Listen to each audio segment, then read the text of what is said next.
జబ్బా జబ్బా జబ్బా జబ్బా జబ్బా జబ్బా జబ్బా రాజ్ దెబ్బలు పడతాయి పుష్ప దెబ్బలు పడతాయి రో దెబ్బ దెబ్బ దెబ్బలు పడతాయి రో జబ్బా జబ్బా జబ్బా జబ్బా అబ్బా జబ్బా జబ్బా జబ్బా ఇన్నాళ్ళు జనాన్ని కాల్చుకు తిన్నది సాలేదట మళ్ళీ ఓ 20 నిమిషాలు అతికించుకుని అయ్యగారు మళ్ళోసారి థియేటర్లో వంకరభుజం వేసుకొని ఓవర్ యాక్షన్ చేయడానికి రెడీ అయిపోనాడు. రీలోడెడ్ ఎవడిని ఉద్ధరించడానికి ఆ రీలోడెడ్ అదేదో పెద్ద దేశభక్తుడి సినిమా మరి కత్తిరించిన సీన్లు అన్నింటినీ అతికించి మరోసారి రిలీజ్ చేయడానికి అచ్చోసిన ఆంబోతుల అడవుల మీద పడి చెట్లు నరికి అమ్ముకునే స్మగ్లర్ సినిమాకి అంత బిల్డప్లు ఎందుకో సిగ్గుండాలి. అదో సినిమా దానికి రీలోడెడ్ ఇట్టా ఓవర్ యాక్షన్ చేస్తేనే ఓసారి అట్టుకెళ్ళి బొక్కలో ఎట్టారు లాక్కోలేక పీక్కోలేక సచ్చాడు. ఇప్పుడు కూడా మళ్ళీ అదే ఓవర్ యాక్షన్. చెట్లు నరికేవాడు తగ్గేదేలే అంటాడా? ఎట్ట పడితే అట్ట పోలీసుల్ని అవమానించేవాడు తగ్గేదేలే అంటాడా? ఆడాలతో ఎక్కిలి వేసేవాడు తగ్గేదేలే అంటాడా? నోటి నిండా గుటకాలు పోసుకొని నమిలేవాడు తగ్గేదేలే అంటాడా? గోపు మీద కొట్టేవాళ్ళు లేక అసలు ఇట్లాంటి సినిమాల్ని చూస్తే సభ్య సమాజం ఏటైపోతుంది. అట్లాంటి స్మగ్లర్లను పాన్పరాగులు నమిలేవాడిని హీరోలా చూపిస్తే రేపు ఇంట్లో పిల్లలు కూడా అట్టాగే తయారవుతారు. చెడగొట్టి సినిమాలు చెడగొట్టి ఎదవలు సిగ్గు లేకుండా మళ్ళీ రీలోడెడ్ ఎవడికంట అట్టుకోరా శకావత్తు అని పోలీసుల్ని సులకన చేస్తాడా? ఏటి పోలీసు వాళ్ళు అంటే అంత చిన్న చూపా? వాళ్ళ పవరేటో చూపించారుగా, దెబ్బకి గోళీలు నోట్లోకి వచ్చాయి. బుద్ధుంటే ఆ పోలీసుల్ని అవమానించిన సన్నివేశాలన్నీ తీసి సినిమా రిలీజ్ చేయాలి. సినిమా ఆటకి ముందు పోలీసులకు క్షమాపణలు చెబుతున్నట్టు ఆ స్మగ్లర్తో చెప్పించాలి.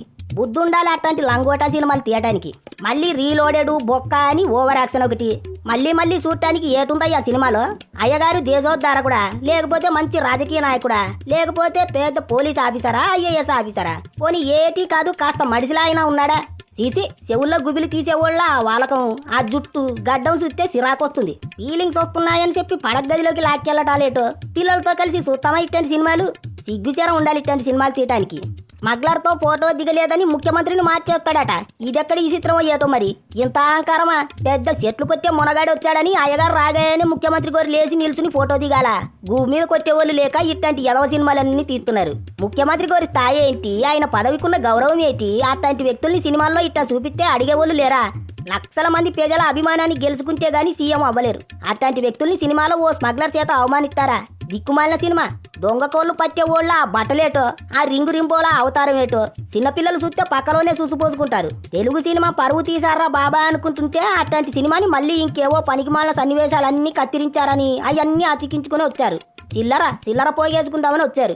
ఇప్పటికే థియేటర్లలో ఊసిన పాన్పరాగు మరకల్ని కడిగించలేక థియేటర్ల ఓనర్లు తలకాయ పట్టుకుంటున్నారు. ఇప్పుడు మళ్ళీ రీలోడెడ్ అనేసరికి మళ్ళీ గుటకగాళ్లతో ఏగాల అనుకుంటున్నారు అంతా. ఇక ఇంకో పెద్ద విషయం ఏంటంటే గేమ్ చేంజర్ సినిమాని పైరసీ చేశారు. అందులో అల్లు అర్జున్ ఫ్యాన్స్ కూడా ఉన్నారని అంటున్నారు. అట్లాంటప్పుడు ఆ జబ్బల వీరుడు బయటకు వచ్చి నా అభిమానులు అట్లాంటి వాళ్ళు కాదు అని చెప్పొచ్చుగా. చేసిన ఘనకార్యానికి అట్టుకెళ్లి బొక్కలో ఎడితే వెంటనే ఇంటికెళ్లి ధైర్యం చెప్పింది మెగాస్టార్, ఆయన కుటుంబమే. మరి గేమ్ చేంజర్ సినిమా పైరసీ అయ్యిందంటే ఒక్క మాట మాట్లాడితే కొంపలాంటికిపోయేవా? బుద్ధి అదో దిక్కుమాలిన బుద్ధి, ఏటి చేస్తాం? పైగా మెగా ఫ్యాన్స్కి అయ్యగారి ఫ్యాన్స్కి మధ్య గలాట నడుస్తుందని జగమెరిగిన సత్యం. అట్లాంటప్పుడు ఆ అరవింద్ గొట్టాల ముందుకొచ్చి మాట్లాడొచ్చుగా, అంతా కలిసి ఉన్నామని చెప్పొచ్చుగా. అహంకారం అహంకారం చూపించారు కాబట్టే కర్మ వదిలిపెట్టలేదు, సుక్కలు చూపించింది. చివరికి జబ్బల వీరుడు ఓవర్ యాక్షన్ చూసి బాలీవుడ్ లో కూడా చాలా మంది ఇప్పుడు చిరాకు పడుతున్నారు. స్టార్ హీరో హృతిక్ రోషన్ తండ్రి రాకేష్ రోషన్ పుష్పరాజ్ సినిమా ఓ రొట్టకొట్టుడు సినిమా అన్నాడు. 4-5 ఎలివేషన్స్ ఎట్టుకుని అదే చింతకాయ తొక్కు నూరేశారు. ఏడు చేస్తాం, గుటకగాలు తగులుకున్నారు కాబట్టి సినిమా ఆడింది అన్నట్టు మాట్లాడాడు. కొంతమంది ఆయన మాటలు నట్టుకుని తెలుగు సినిమాలన్నింటినీ అన్నాడని చెప్పుకుంటున్నారు కానీ ఆయన అన్నది గుటకా సినిమాని. ఈ స్మగ్లర్ సినిమా చేయబట్టి తెలుగు సినిమాల పరువు పోతుందని చెప్పడానికి ఇంతకన్నా పెద్ద విషయం ఇంకేటి కావాలి చెప్పండి? రీలోడెడ్ దిక్కుమాలిన రీలోడెడ్. ఇంట్లో చిన్నపిల్లల్ని తీసుకొని వెళ్ళారు. చేతుల పిల్లల్ని మనమే పాడు చేసుకున్న వాళ్ళం అవుతాం. ఇట్లాంటి స్మగ్లర్లను, దొంగలను, గూండాలను హీరోలుగా చూపించే సినిమాల్ని బ్యాన్ చేయాలి. అప్పుడు కానీ సిగ్గొస్తుంది తీసేవాళ్లకు.